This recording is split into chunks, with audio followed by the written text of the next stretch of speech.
Propulsion continues to be normal. Chamber pressure looks good. Doubling up. Roger, roll, Atlantis.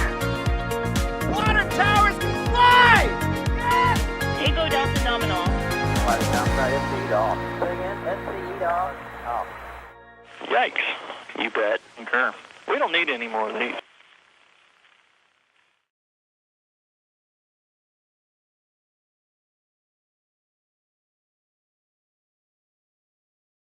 Good evening and welcome to Launch Complex 39A at the Kennedy Space Center in Florida, where a Falcon 9 rocket is standing tall with a cargo Dragon poised for an 8:30 and 41 second liftoff time to the International Space Station on the CRS-27 cargo resupply mission for NASA by SpaceX to the International Space Station.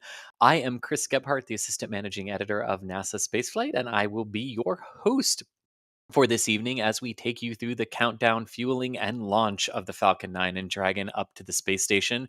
And if it feels like we just did this before, it is because this is indeed the second Dragon scheduled to lift off in just about 2 weeks. The first, of course, being Dragon Endeavour with the Crew 6 mission, which lifted off earlier this month from 39A. And then, of course, Dragon Endurance came back from the International Space Station with Crew 5 just a few days ago. So the month of Dragons, or should we say the beginning of the month of Dragons? Maybe. Yes, dragons everywhere. Good.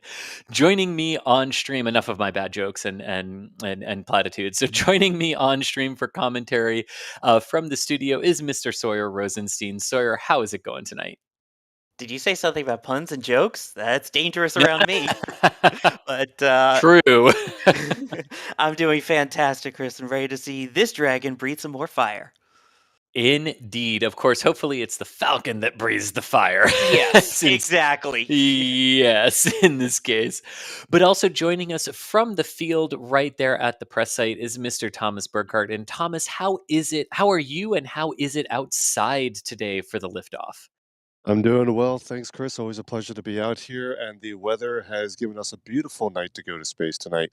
An initially dire weather forecast has greatly improved. The odds are that we will get some acceptable weather for liftoff, and we'll get that confirmed once SpaceX is ready to go into propellant loading operations. But the skies are mostly clear over Kennedy Space Center. The sun is setting us up for a potential beautiful night launch that could even include some interesting visual phenomena by names that chat will already know what I'm referring to.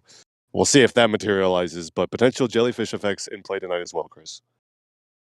Indeed, there is, and I think we have the time change that makes us all want to cry because why do we do this to ourselves anymore? But I think we have the time change to thank for that tonight here in Florida for the potential jellyfish effect, right, Thomas? Oh, Thomas has already muted It helps if himself. I Okay. unmute, but yes, Chris, yes, absolutely. Sorry. Thomas was like, "I'm done with commentary." Done. Yeah, I'm gonna peace out. See you guys in an hour. No, I'm kidding. Yeah, exactly. But also, if you are joining our stream today and you have a question for us, please remember to tag us at NASA Spaceflight in the chat here in YouTube and then ask your question after the tag in that same message. That allows us to see it, and it goes into some fancy software that Michael Baylor wrote and allows us to put that into our queue to answer. But before we start taking those questions, also joining us here behind the scenes are Michael Baylor, who is out there with a tracking camera today, and also Mr. Kevin Michael Reed, who is our producer today, the man who we can't do it without, pushing the buttons and pulling all of the levers and making the photons fly to you.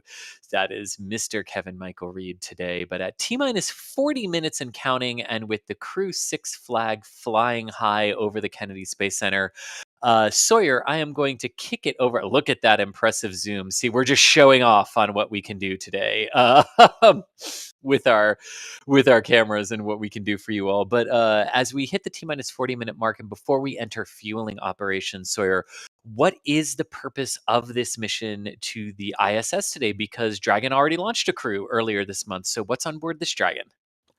Correct. This Dragon does not contain crew, but cargo. This is the CRS-27 mission, which is the commercial resupply services that SpaceX and NASA have going. This launch, as we mentioned, is aboard their Dragon 2s, which are very similar looking and based off of the same shell, hull, everything that you see with the Crew Dragons. So this one will be carrying a bunch of supplies. In fact, 6,300 pounds or more than 2,800 kilograms worth of things to the International Space Station to help support the crew that is currently up there. So it is going to be launching on an instantaneous window because it is trying to target that ISS and dock with it in a couple of days so that the crew can get some supplies for themselves as well as a large amount of scientific experiments to be placed both inside and outside the space station.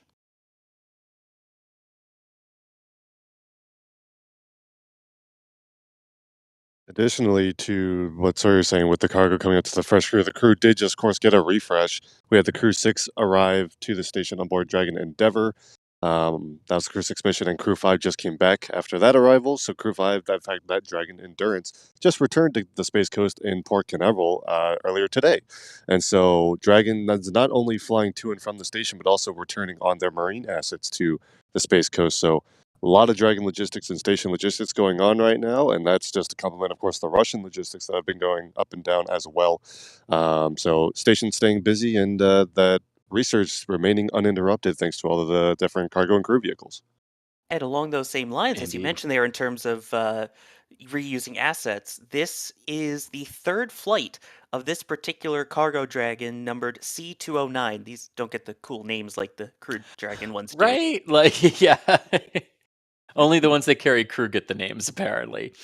Yeah, But just I also just want to say, like, thank you to all of our members. Like, all of you who join our streams are absolutely incredible. The questions that have been coming in are amazing, and I want to start getting to a Flash lot of seconds them because countdown we up. have. Pulling is complete, and we are go for propellant load and launch.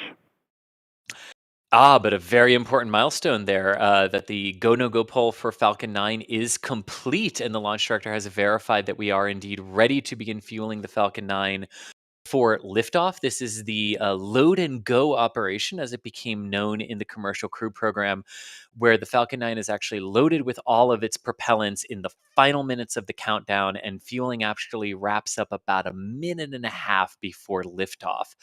That helps SpaceX maximize the propellants that they can pack onto the vehicle and their overall effectiveness, because they don't have time to increase their temperatures and become less effective, especially for that densified liquid oxygen that the Falcon 9 uses.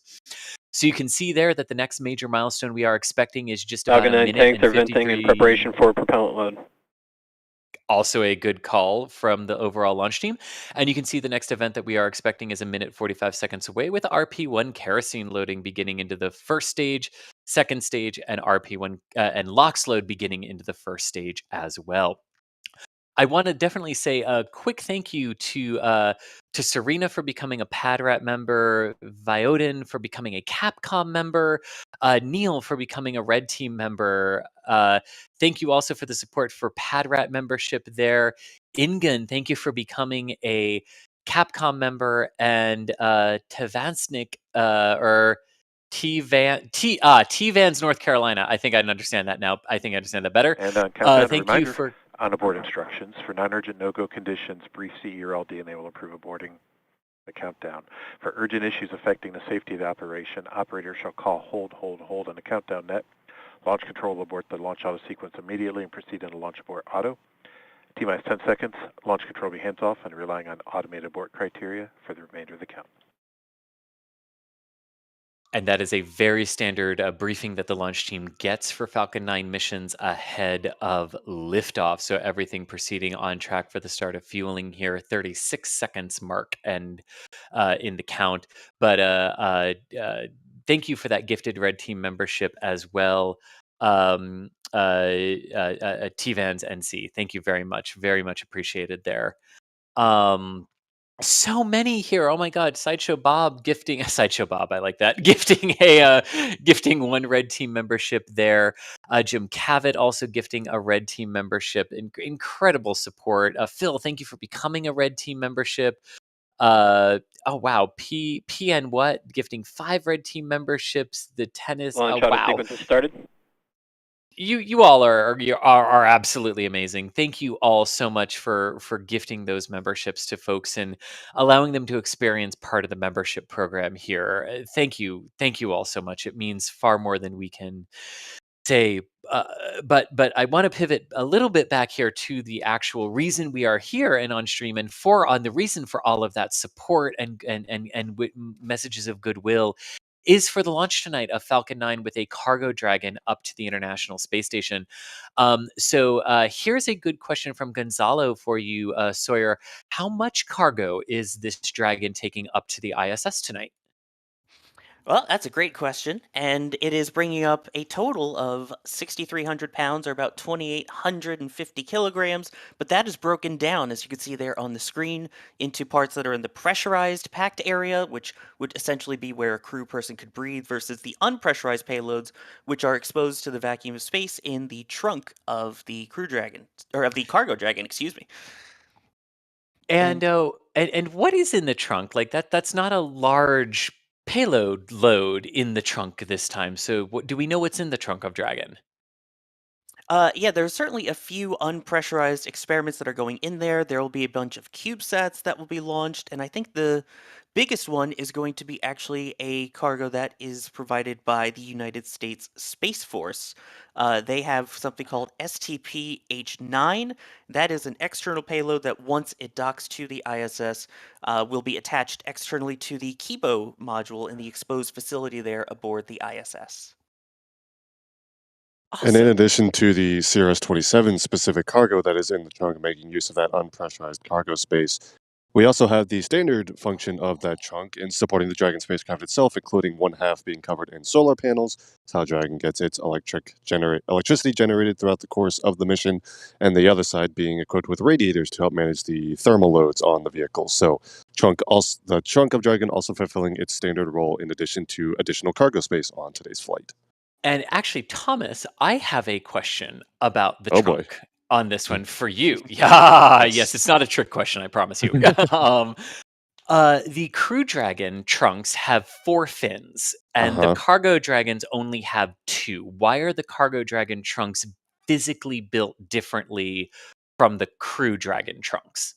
Right. So the design begins in the crew configuration. So the Crew Dragon, like I said, has 4 fins on the trunk, and the reason for those fins in the first place is to provide aerodynamic stability in the case of an in-flight abort. So during either a pad abort or an in-flight abort, where Dragon has to escape its Falcon 9 vehicle for any reason, once the Super Draco shut down, you kind of lose any active control on the vehicle. RCS is going to help you really in atmosphere.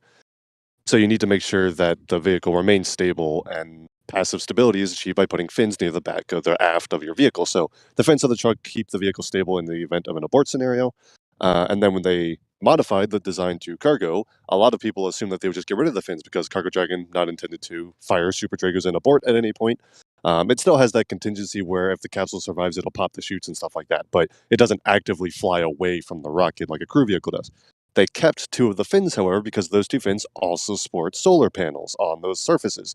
And in order to maintain the same level of electric generating capability as the crew vehicle, they kept the 2 fins that have solar panels on them. So the 2 other fins, which are only there for aerodynamic stability in the case of an abort, are not needed on the cargo vehicle, but Cargo Dragon keeps 2 for the sake of solar panels.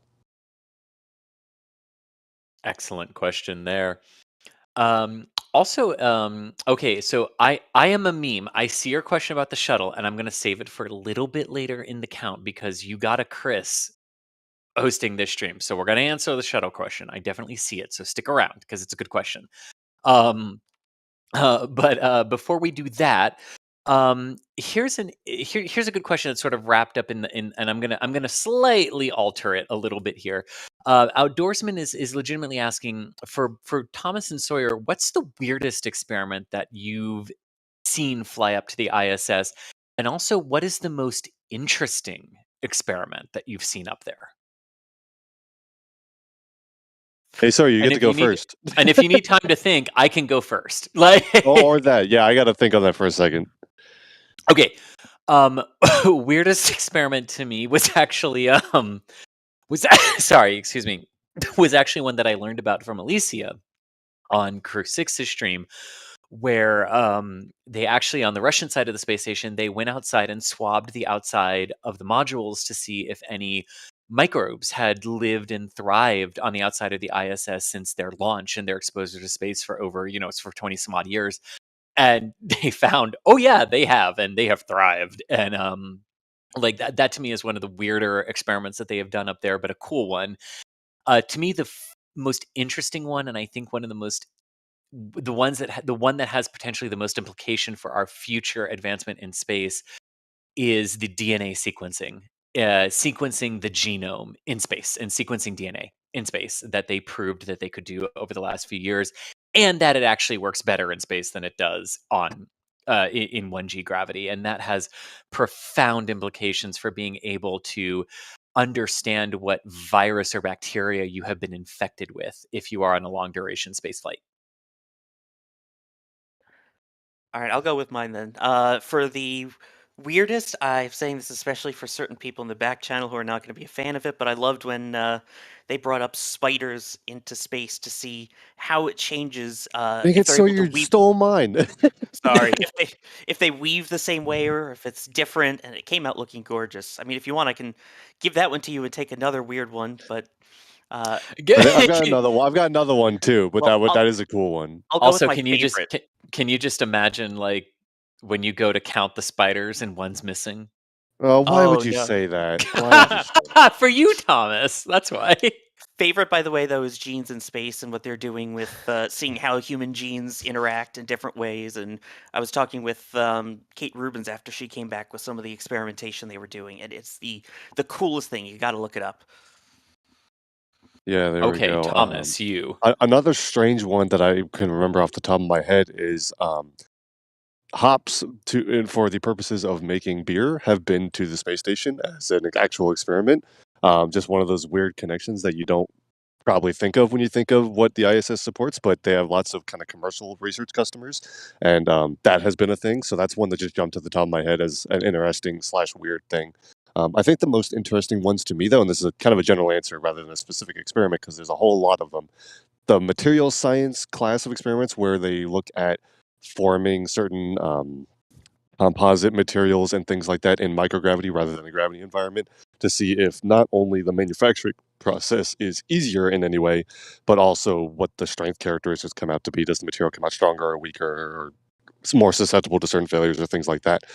Because I think not only does that help offer us options for just creating new build materials, which can be applied anywhere, but in the not too distant future, we're going to be looking at really homegrown or home built structures out in space to support in space habitats and things like that. And the capability to not just bring stuff to space and assemble it in orbit like we have for the International Space Station, but literally like fabricating raw materials from resources available on the moon and Mars or from asteroids or stuff like that, and turning that into raw materials and then building with it is also very exciting. So that class of experiments, the material science stuff, is I think the most interesting and exciting to me.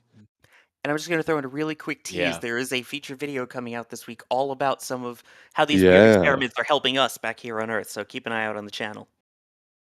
there really are. Yeah, really are. It's really good. Okay, so going back to some other Oh, questions there's here. the spider, by the way, really quick. For those of you that may have Yes. arachnophobia, we apologize. That's in space, by the way.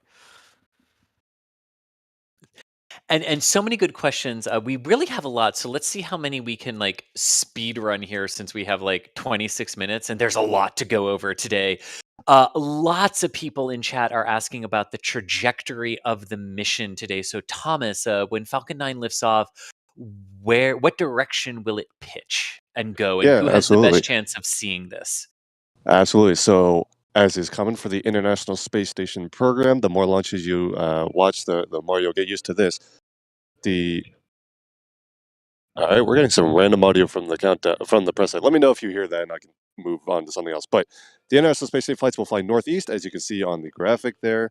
Fly northeast to a 51.6-degree inclination to match with the ISS's orbit, and that trajectory will take it along the eastern coast of the United States. So, if you are on the eastern seaboard of the U.S.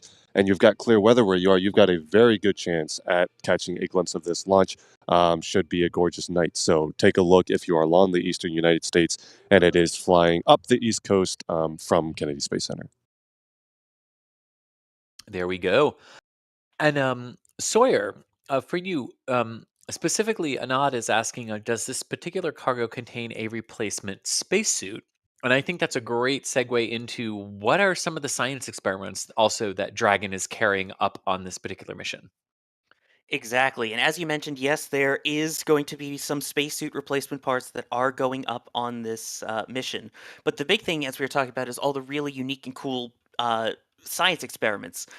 There's one that's looking at how microgravity exposure can cause changes in heart cells. So that will hopefully help with long-term space flights, in addition to people who are experiencing heart issues right back here on Earth. They are even making their own heart tissue in space related to that.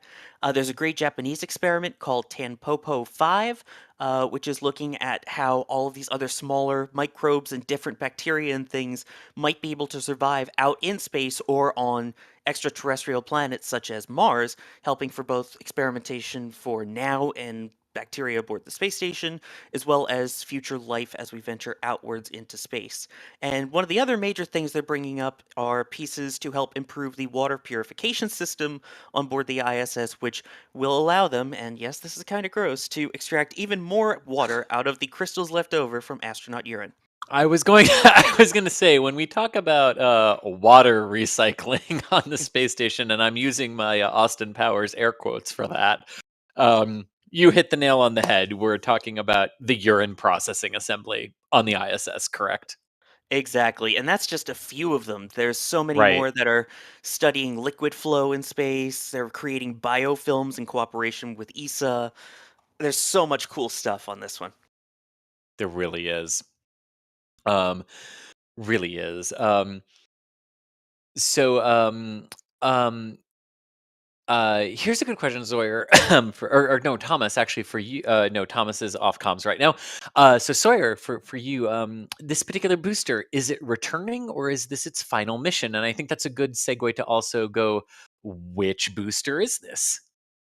That is a very good question, and this is booster 1073, which will be landing on a drone ship out in the Atlantic Ocean. So it will be reused, and fun fact, after it is finished flying, it will likely be converted into a Falcon Heavy sidecore for a mission later this year. But that's after 6 previous flights in support of SES-22 and the Great C-band Reckoning, Hakuto R. Replacement, sir. Get it Rep- right. Replace- I know. We have fun with that one. Sorry, we should probably explain that for a minute. I jokingly on the first one referred to them as the Great C-band replacement, and this has caught on at NSF, and that is for the stream on Friday for SES. Exactly. Yes. For now, this one also flew Hakuto R, Amazonas Nexus most recently, as well as 3 other Starlink missions. Gotcha.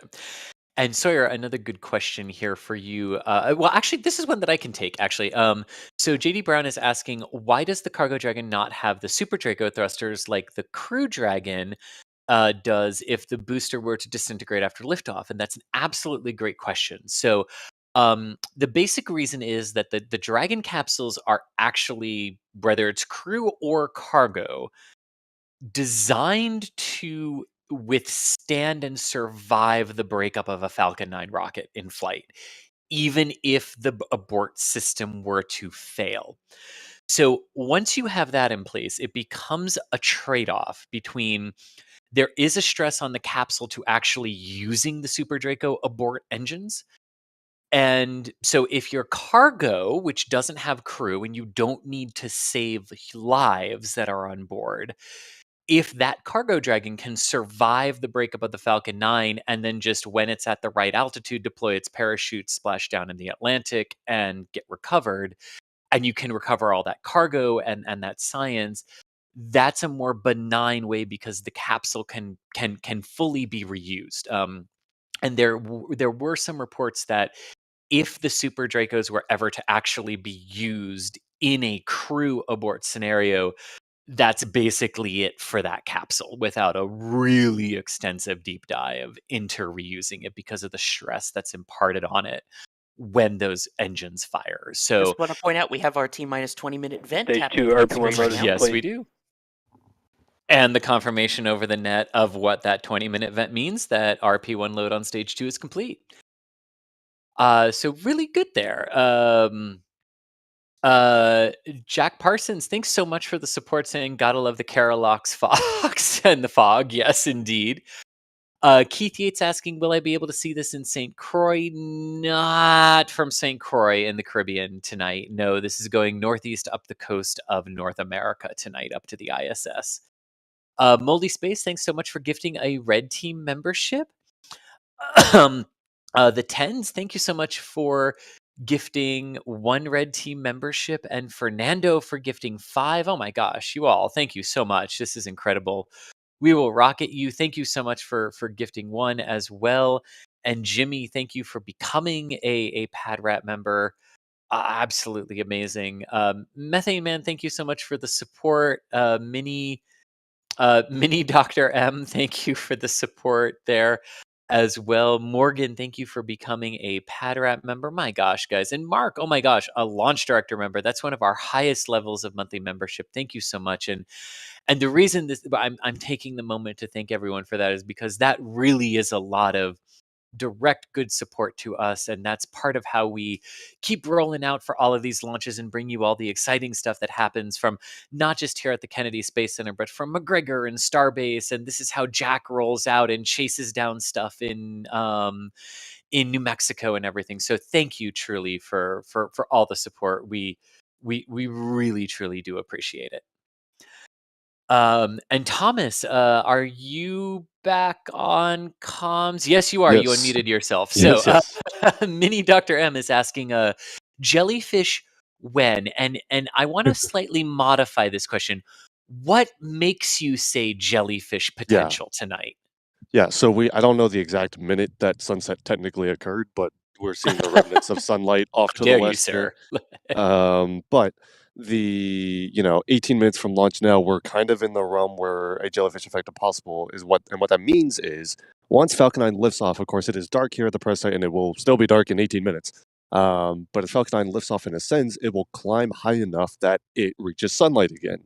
And this can happen when you launch just after sunset or just before sunrise. And what that means is the exhaust gases that are coming out of Falcon 9 can be lit up as they kind of suspend in the upper atmosphere, lit up by the sunlight, and would produce this really dramatic visual effect where the exhaust appears really, really bright, in addition to not just the flames, but just the gases that linger and dissipate behind the rocket. So that's why I point that out, and it is a possibility. It does depend on exactly how long after sunset it ends up being. The timing does have to be kind of just right. Also depends on if there are cloud decks in the way and things like that. But hopeful that we'll get some pretty spectacular visuals tonight. Excellent there. And Mini Dr. M also with some support as well. Thank you very much for that support, asking shuttle, saying shuttle to get my attention and then Bingo. asking a question. Yeah, bingo, exactly. Bingo, Miko, one of the two. But when will we see a 16th booster launch? Well, that will be coming up because several have hit their 15th at this point. And I don't think it's that much longer until Stage we'll 2 see launch them load back has in started. action. See them back in action for flight number 16. And as you heard there too, stage 2 liquid oxygen load has begun on time, which is awesome. And Mini Dr. M, thank you so much for that support here as well. And do want to remind everyone too that we also have there are many different ways that you can support us here at NASA Spaceflight. The super chats are really helpful. The memberships are incredibly helpful. Watching the ad at the beginning, as much as we all grumble about that, I know, is also a really good way of helping us. But we do just want to also remind everyone too that we do have another way as well, a more direct method.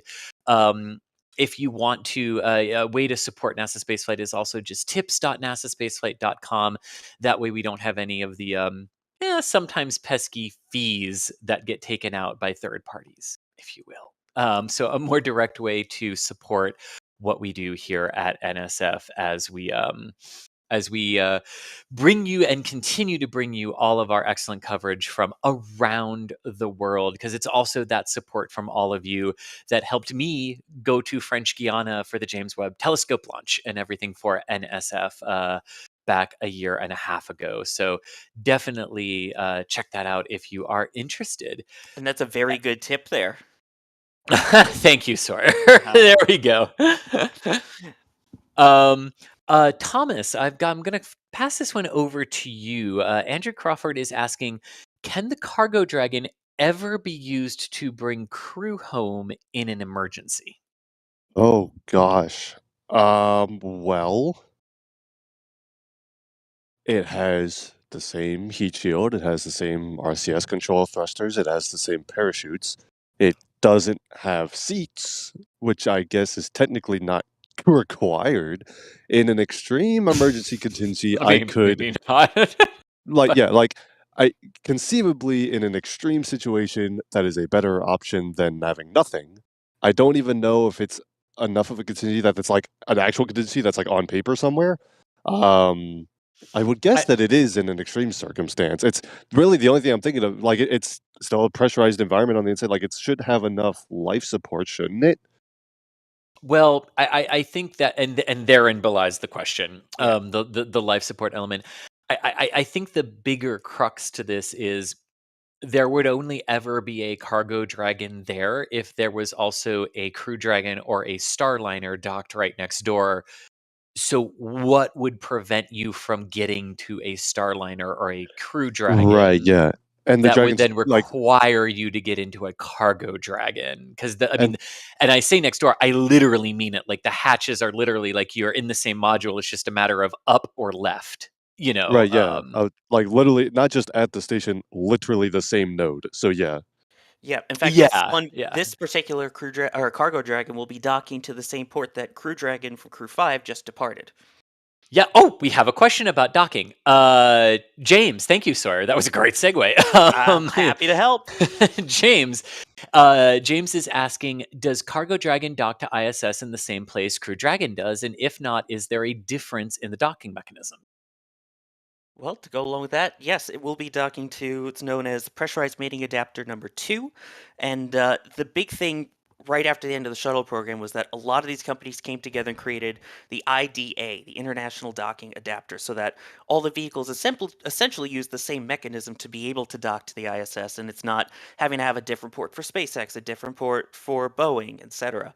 So the International Docking Adapter will work with these and will dock to the same port. It helps if I unmute. There we go. For all of that. Okay. Admittedly, this is just a cool question. If you could go to the ISS, would you? Yes, I absolutely would. Yeah. If given Yeah. the That's the opportunity. no hesitation there. Yeah. Triple ditto, yes. Yeah, there you go. Man, ask some nerds that question. Right. Um, this is really and Ben is asking a really good question here. Sawyer or Thomas, whoever wants to take this. How does Dragon move around in orbit? Are there more RCS thrusters in the trunk? Ooh, that is a good question. The trunk does not feature any sort of propulsion of any kind. Um, Dragon maneuvers primarily with its own RCS thrusters on the capsule, and the primary thrusters in use there are actually the ones around the docking port. There are 4 forward-facing thrusters there, where basically Dragon continuously flips itself backwards, and whenever you have like a burn and you have a vector that you need to increase your velocity upon, you point yourself backwards, and those forward-facing thrusters are actually what increase your velocity in that direction. Um, there also are other thrusters and other angles to help rotate the vehicle and translate it side to side during docking and things like that. But the big maneuvers are conducted with those forward-facing thrusters. They do not use Super Draco engines, which of course only the crew vehicles even have. But even if the cargo vehicles had them, they would not use those. Those are super overpowered for on-orbit maneuvering. They're only used for abort scenarios. Gotcha. And here's a really good question for either of you. Luke Skywalker, love the name, is asking, is this really the 27th Dragon resupply mission, or is the number misleading? I'll throw it to you, either of you, for the actual answer to this. It is slightly misleading, but actually on the lower end of that, because I believe there have actually been 29, if you count the demonstration flights. Correct. Yes, there were 2 demonstration flights, one to prove that the capsule worked in general, which was COTS 1, and then they had an additional one that actually ended up docking to the ISS as just a test, and that was COTS 2 plus or 2/3, depending on who you ask. Then you had the first 10 that were part of the first program. So you had, or sorry, the first 20 used the older version of the Cargo Dragon before starting to use the new Cargo Dragon V2, which you see on your screen right now, and that's been flying the last 7 of them. Indeed. And as you were talking about that, Sawyer, I was looking at my wall here, and I've actually got one of our metal prints of Falcon 9 lifting off with a dragon on top of it. And oh wow, look at that, Hmm. Kevin! Just happened to have that right at the ready there. But this is also part of what Falcon 9 will be doing tonight, coming or landing itself not back at the launch site, but downrange on a drone ship in the Atlantic. But we have a large variety of metal prints if you're moving or looking to adorn a new space or an office or anything like that, or looking to what do they say, zhuzh up the living room as or something like that. Definitely head on over to shop.nasaspaceflight.com. That type of purchase is yet another way of directly supporting us and also directly supporting the photographers, because a portion of what you pay to that, it doesn't all go to NSF, the company. A portion of that does indeed go to the photographers who took them, as a recognition for their talent. So a way to not only support NSF, but our wonderfully talented photographers in Julia and Stephen and Sawyer and Thomas and Mary and Nick and Pauline and Jack and everyone. And I know I'm forgetting someone, and oh my gosh, I'm so sorry, whoever Brady. Yes, there we go. I know I'm forgetting someone, but and Nate, to all of our wonderful photographers out there, that is a direct way to support them as well. So definitely check that out. See, I shouldn't name people because I know I've forgotten somebody. Um, Kyle, thank you so much for becoming a launch director membership. That is honestly one of the highest members or levels of monthly membership that we have, and thank you so much. Really, really phenomenal support there. Thank you so much.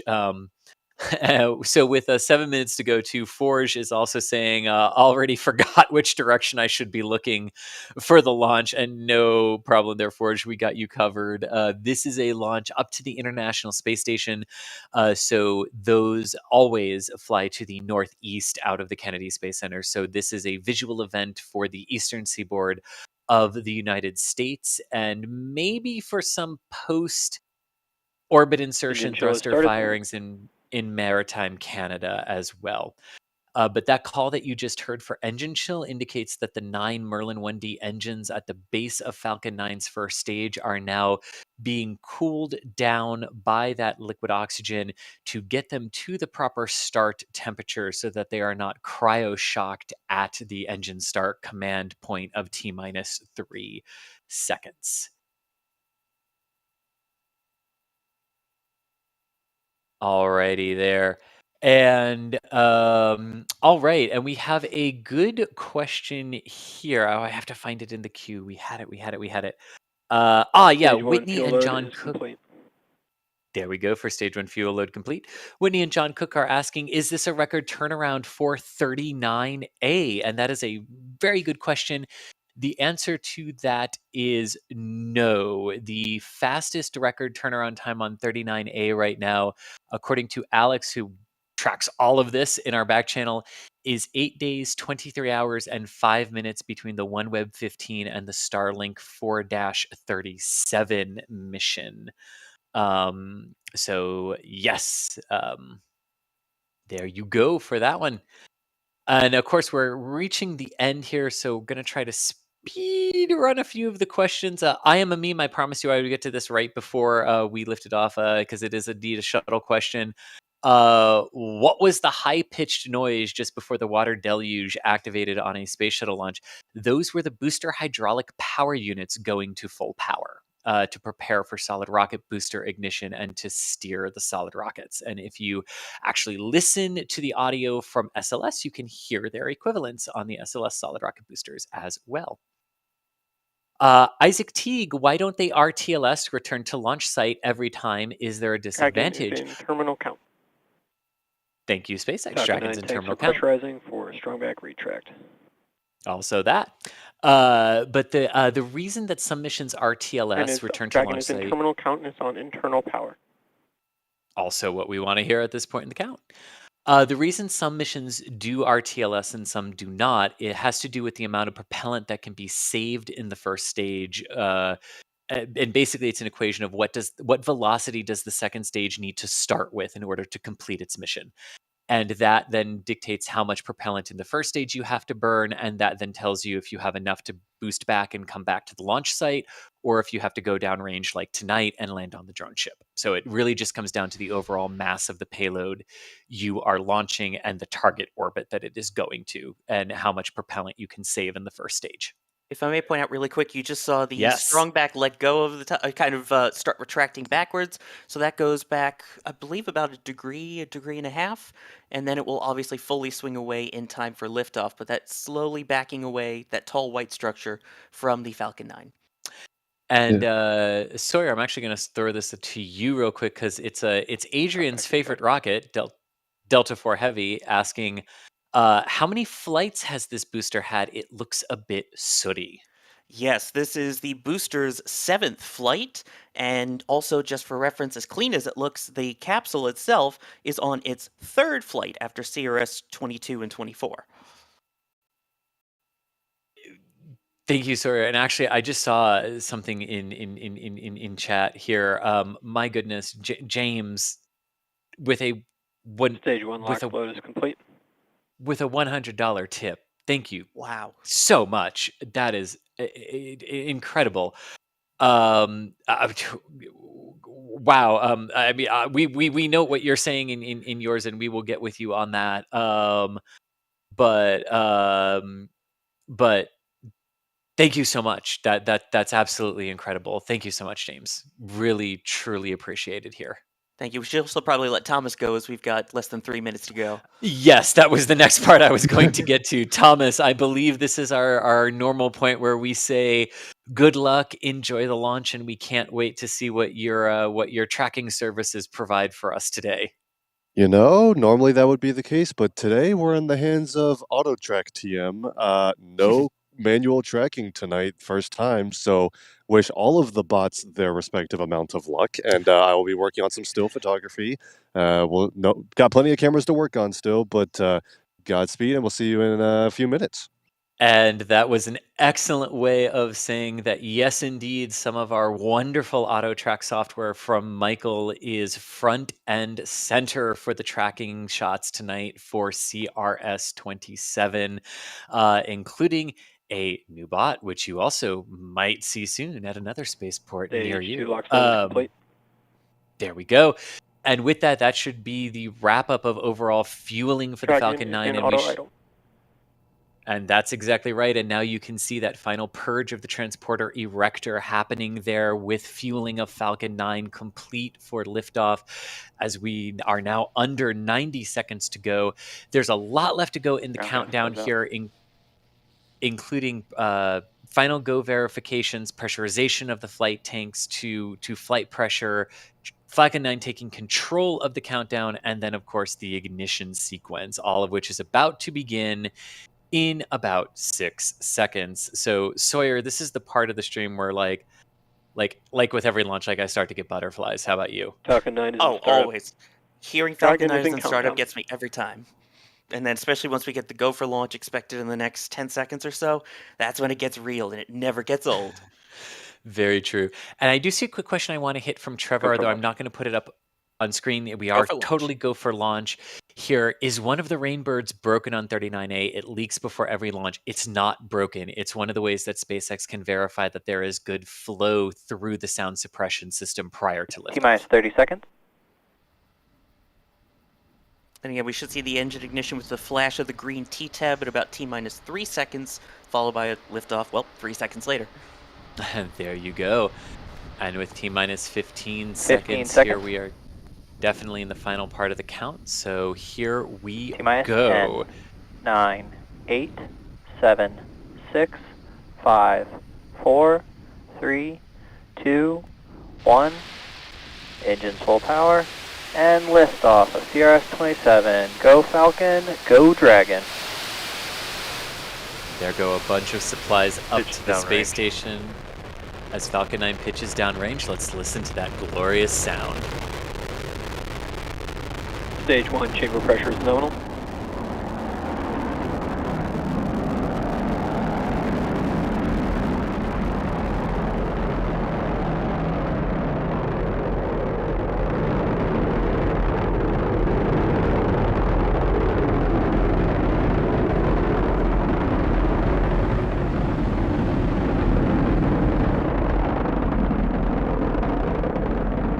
Power and telemetry nominal.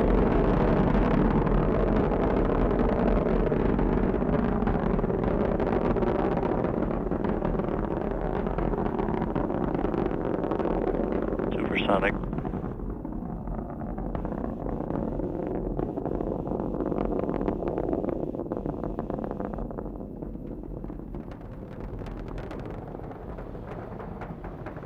And you Back can to hear you. there the sound of Falcon 9 beginning to fade away into the distance as the vehicle reaches the moment of maximum aerodynamic pressure, that vapor contrail, as it goes through about 11 to 13 kilometers in altitude, forming behind it, totally normal for Carolox vehicles like the Falcon 9. Everything In-back reported engine chill has begun. from the launch team to be going nominally, including the chill down of that upper stage engine, getting it ready for its ignition upon the stage handoffs from one another. Falcon 9 Exactly. now.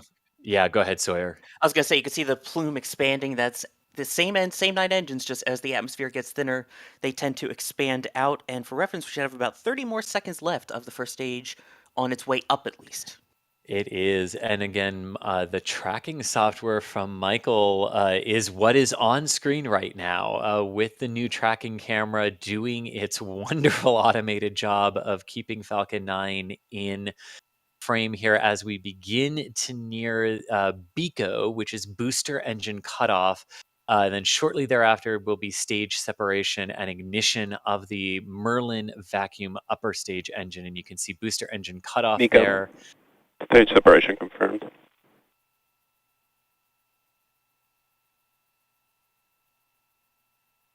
And while that ignites, the first In-back stage is ignition. starting to beautiful. Stage 1 By boost the way, back that first startup. stage is going to do a short boost back burn, which you see right there. Wow. Yes, and this is, to be fair, it's not boosting itself back for an RTLS. It's not coming back for a return to launch site. What it's doing is utilizing a little bit of extra propellant to slow itself down, which lessens the overall stress of it in the atmosphere. But look at this visual, Wow. Sawyer. Oh, that plume It's the interaction. nebula. It's the Falcon Nebula. Love it. Ooh. Oh, and you can Stage see 1 boost back shutdown. There we go.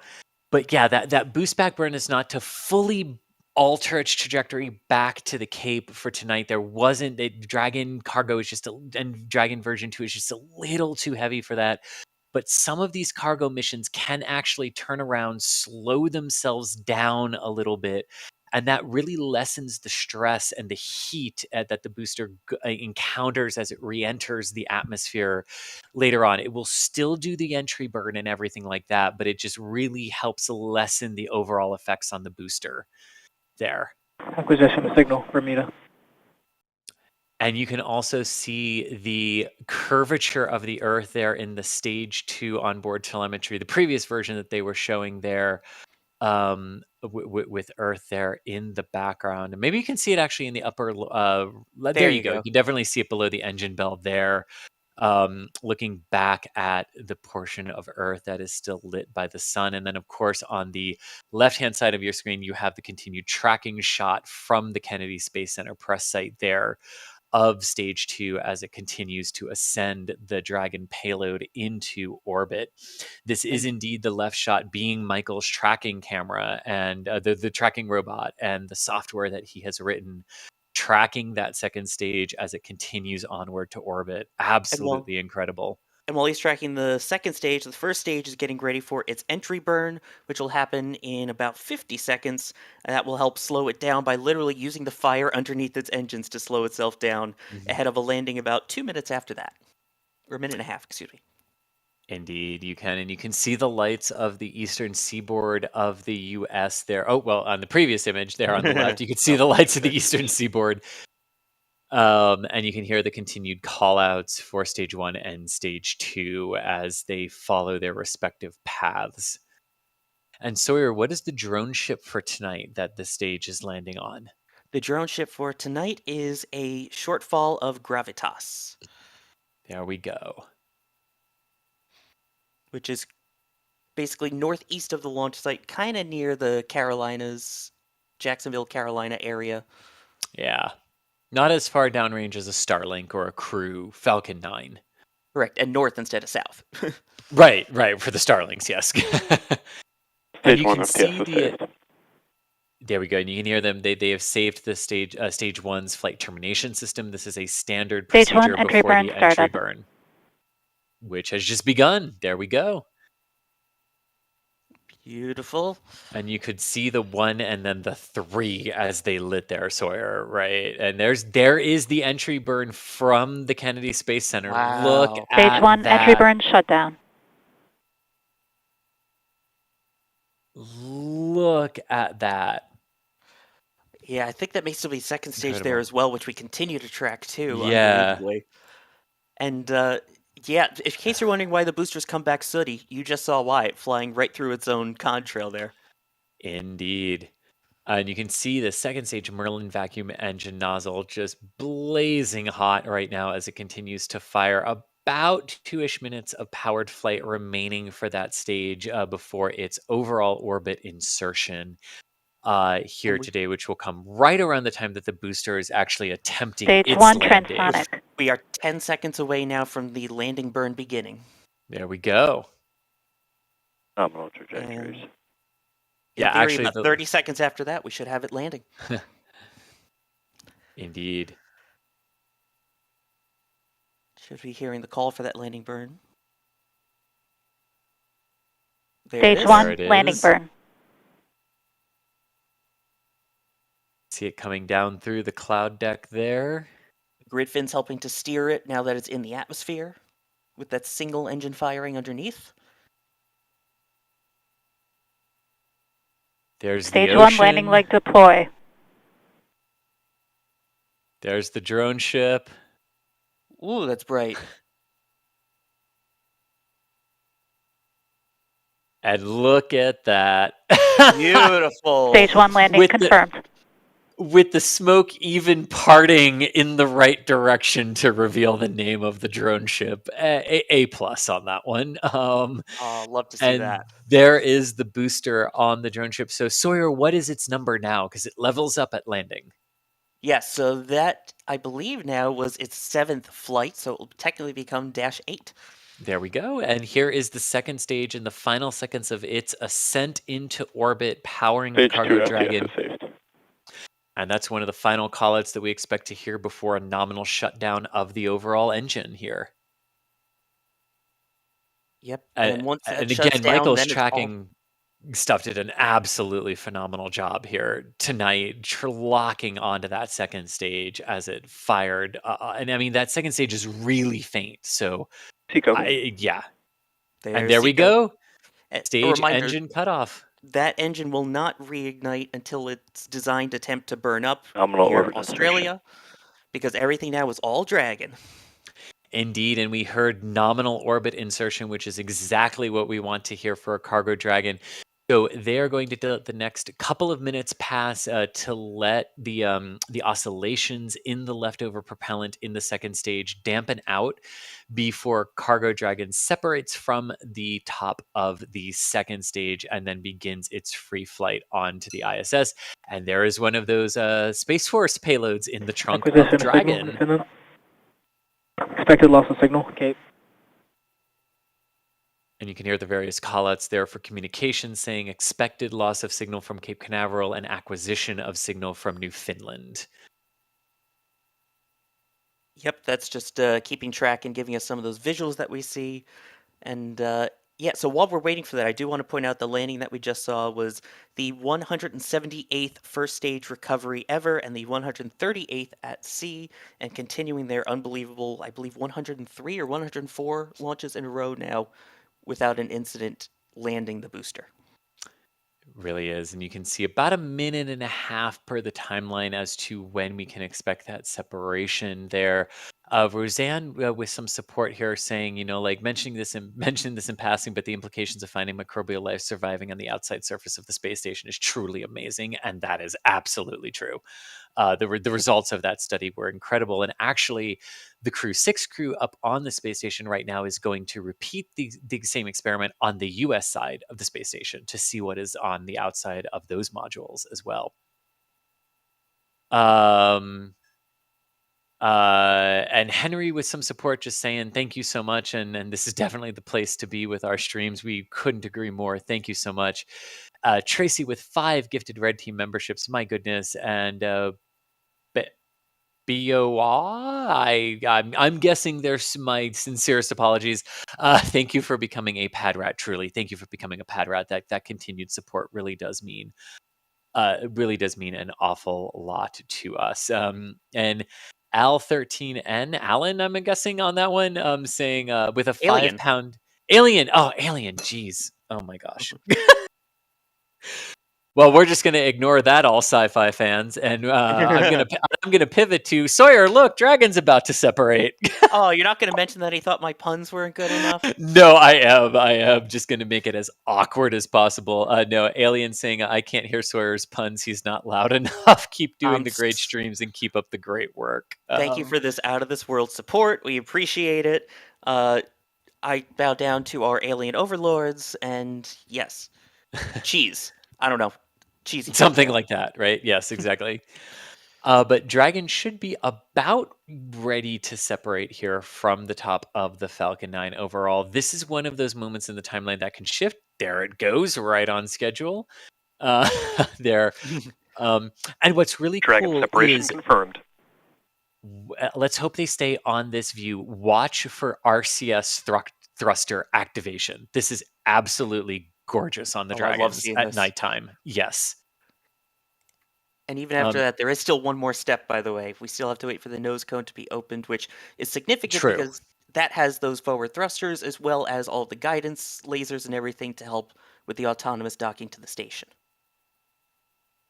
Exactly. But Sawyer, as we wait for all of that to be confirmed for us, this is a really good question from Rankley, who's saying, how are the supplies distributed? Is each country represented on the ISS responsible for resupplying their own astronauts or cosmonauts? We saw a thruster pulse. There we go. That was good. Yep.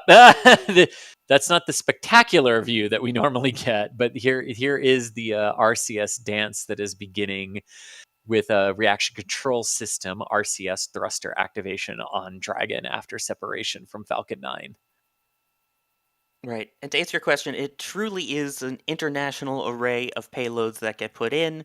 I mean, there are ones that are from schools, you've got ones from Europe, from the United States. So it's not necessarily only U.S. supplies fly on U.S. craft, only Russian supplies on Russian craft. There can be a bit of a mix and match. There are, yes. And in to some degree, you are correct, though, in the question. Like each representative nation and controlling agency is largely responsible for making sure that their crew is supplied, or that, hey, if we're going to go up and utilize NASA resources that have been launched, that NASA is reimbursed for that. If we're going to utilize European resources in the Columbus module, are we paying for that outright, or are we reimbursing after the fact, or trading off with something? All of that does get factored in, as well as the overall resupply element to the ISS. But in general, yes, like the Mohammed bin Rashid Space Center would be responsible for the supplies that Sultan al-Niyadi is using right now, and NASA would be responsible for their astronauts, and Roscosmos for theirs. And then when JAXA's on the space station, when ESA and when CSA are on the space station, they're responsible for that as well, even though it's the same vehicles that are launching it all in the cargo dragons, the crew dragons, Starliner eventually, and the Cygnuses from Northrop Grumman. And Sawyer, here's another good question here, and then we're going to wrap up here momentarily. But a good question here from Space Wolf. What about the IROSAs? Like, aren't there more IROSA arrays that are set to be launched on cargo dragons? Why were they not on this one? Well, they will eventually be adding more of the IROSAs. Those are the new roll-out solar panels, basically. The roll-out solar arrays for the ROSA part. There we go. But right now, they're getting a decent amount of supply from the station. They've been doing some spacewalks recently as well, upgrading the power aboard the station. And on top of that, you saw the trunk. It's pretty decently full at the moment, so there's plenty more resupply vehicles that can bring them up. There we go. And Stephanie School asking here, how long will this capsule stay at the space station? Now that it has successfully launched and is on its way, it is scheduled to dock in about a day's time with the ISS. And then it will remain for about a month. The cargo dragons stay for about 30 days. That does fluctuate. It can be a little bit less. It can be a little bit longer based on NASA's overall needs and sequencing of visiting vehicles up to the ISS. But in general, they stay for about 30 days and then they come back. And in particular, this one really needs to come back in about 30 days because the docking port that it will use is needed by Starliner for its first crewed demonstration flight up to the ISS in mid to late April. So this cargo launch in mid-March is actually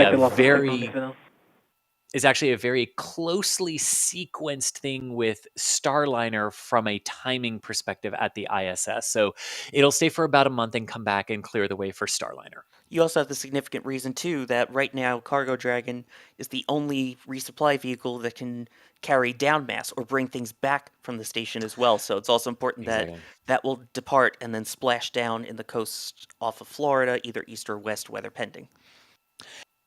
And hey, and Bob Haynes sending us a message asking if we can say hello to their 9-year-old grandson, Anthony, who's watching. And we definitely can. Anthony, glad you are up and watching this cargo and science resupply run up to the international up to the International Space Station. And glad you joined us. Glad you joined us for this, Anthony. Yes, thank you, Anthony, and happy Pi Day to you.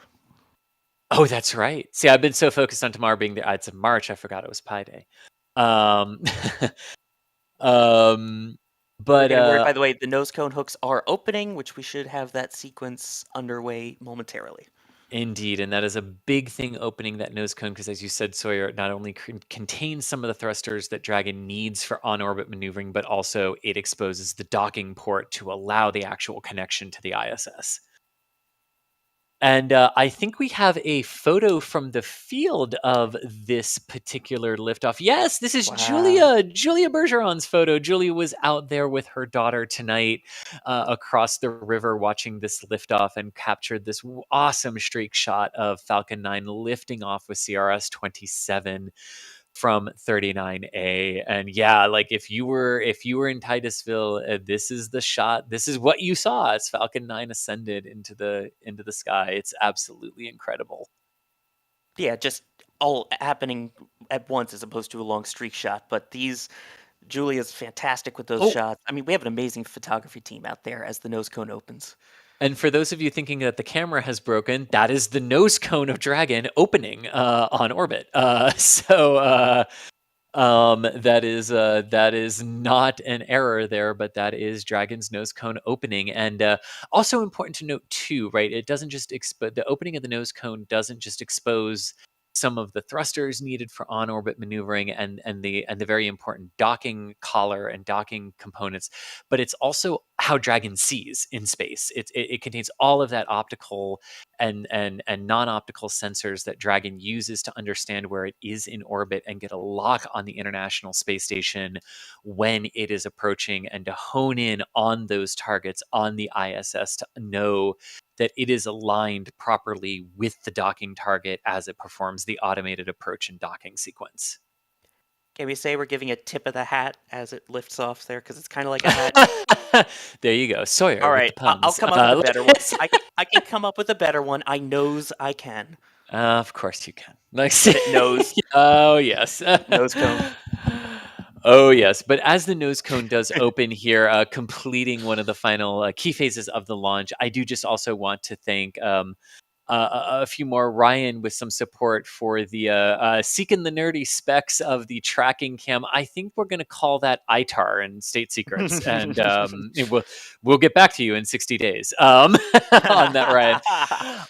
No, but in all seriousness, we do thank you for the support for that. But yeah, there are some things that we just want to keep a little bit to ourselves for some surprises, for some nice surprises for all of you for Starship and everything. So, but we do really truly appreciate the support, Ryan. Thank you.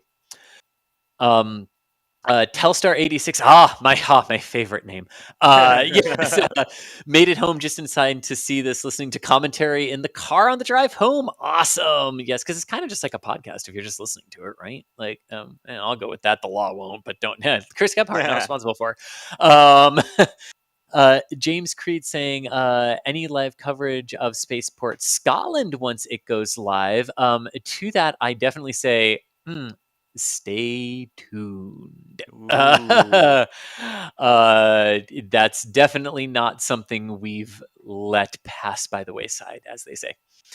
And then since this is SpaceX, I think this is a really good question to end on, even though it's not completely germane to today, but some of the research going on the ISS is to this. Mans on Mars is asking us, when do we think humans will first set boots on Mars? Guesses. I'm going to say that within a decade is possible. Maybe not within the current decade we're in, but like within a decade from today, I think it's entirely possible based on where we are from a technology standpoint. First off, by the way, if it's a germane question, it should be given to Adrian. Oh, no, wait, that's German, not germane. But if I had to guess, I would probably say end of the 2030s. I think it will have a 3 in front of it. So I'm going to go later half of 2030s. But yeah, before 2040, I'm ready to see those boot prints. Gotcha. And I think that's a good guess there too. And truly, to everyone who joined us for this stream, thank you so much for your trust and your dedication and coming and hanging out with us and learning a little bit about this multifaceted mission. I mean, it honestly would have taken more time to just cover all of the science experiments on board than we had today. So truly, thank you all for rolling out. Sawyer Rosenstein, thank you so much for being on comms with me today from the studio down there in South Florida. I know we all kind of want to be at the launch, but sometimes it's fun to be in the studio as well. I find a lot of these studio launches to be a lot of fun, and you see, we have a great fun time here. All three of us are Florida team on the air tonight. It was indeed largely the Florida team for the on-air folks tonight. Yes, it was. Also joining us, he's not on comms right now, but providing some of the commentary and some of our visuals was Mr. Thomas Berghardt. So thank you, Thomas. Thomas is our news director here at NASA Spaceflight. And also joining Thomas in the field at the press site was Mr. Michael Baylor, who had an epic night with his self-made tracking software and everything. Many congratulations there. I won't exactly repeat what he said in the back channel, but I'll say he was massively happy with how that turned out today. And a lot of that too, we need to stress, is because of that support that you have given us. Like when we do say we pour it back into the content and to our people, that is what we mean. Like giving Michael that ability to develop all of that and refine all of that is a direct reflection on all of your support for what we do and how we want to build here. So thank you so much for that. And thank you, Michael. And also in the background, getting all of this to you, because we absolutely could not do it without him, is Mr. Kevin Michael Reed, our producer on the stream today. Kevin, thank you so much. Kevin also overseeing the folks who are making all the neat new graphics that we've got popping up on screen for our regular launch coverage as well. So thank you, Kevin, for all of the added stuff to our streams and for your expertise as well. And as we end on a happy, empty, venting launch pad, I am Chris Gebhardt, Assistant Managing Editor for NASA Spaceflight. And with Dragon and the CRS-27 mission safely on its way to the International Space Station, that's going to do it for us tonight. So live from Launch Complex 39A, this has been NASA Spaceflight. Live long and prosper, everyone.